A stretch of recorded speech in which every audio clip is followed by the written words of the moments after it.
मराठवाडा पदवीधर मतदारसंघाचे आमदार सतीश चव्हाण यांनी राष्ट्रवादी काँग्रेस शरद पवार गटाचा राजीनामा दिलेला आहे। अजित पवारांच्या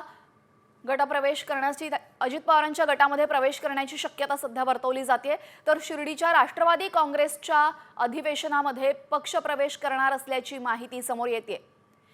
राजकीय वर्तुळातून एक अत्यंत मोठी आणि महत्त्वाची बातमी समोर येते। सतीश चव्हाण यांनी शरद पवारांच्या पक्षाला सोडचिठ्ठी दिलेली आहे आणि आता ते अजित पवारांसोबत जाणार असल्याची माहिती आहे। लवकरच ते पक्षप्रवेश करणार आहे। शिर्डीमध्ये राष्ट्रवादी अजित पवार गटाचं मंथन आहे, अधिवेशन आहे।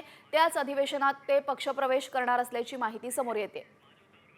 या संदर्भात अधिक माहिती देतात आमचे प्रतिनिधी माधव सावरगावे। माधव, सतीश चव्हाणांनी शरद पवारांच्या पक्षाला सोडचिठ्ठी देण्याचं नेमकं कारण काय आहे? यांनी राजीनामा दिलेला आहे आणि राजीनाम्याचं पत्र त्यांनी पक्षाध्यक्षाकडे पाठवलेलं आहे। अशी माहिती मिळते की त्यांचा तो राजीनामा सुद्धा मंजूर झालेला आहे। काही वेळापूर्वी मी स्वतः सतीश चव्हाण यांच्याशी बोललो।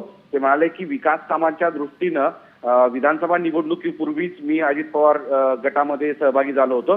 मात्र विधानसभा निवडणुकीमध्ये गंगापूर विधानसभा मतदारसंघामध्ये निवडणूक लढवायची असल्यानं ते शरद पवार गटामध्ये प्रवेश केलेला होता। आता पुन्हा अजित पवार गटामध्ये राष्ट्रवादीमध्ये ते सहभागी होत असल्याचं कळतं आहे।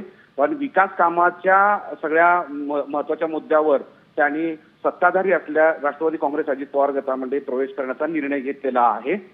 यापूर्वी म्हणजे ते शरद पवार गटामध्ये अत्यंत सक्रिय असे राजकारणी आहेत। मराठवाड्यातल्या पदवीधर विधानसभा मतदारसंघामधले ते सलग तिसऱ्यांदा आमदार राहिलेले आहेत आणि त्यांचा प्रभाव मराठवाड्यामध्ये बऱ्यापैकी आहे आणि त्यामुळं राष्ट्रवादी काँग्रेस शरद पवार गटासाठीचा एक धक्काच म्हणावा लागेल। कारण काही महिन्यापूर्वीच ते पवार गटामध्ये सहभागी झाले होते, म्हणजे शरद पवार गटामध्ये सहभागी झाले होते। शरद पवारांच्या पक्षाला सोडचिठ्ठी देत आहेत। धन्यवाद माधव, आपण दिलेल्या सविस्तर माहितीबद्दल।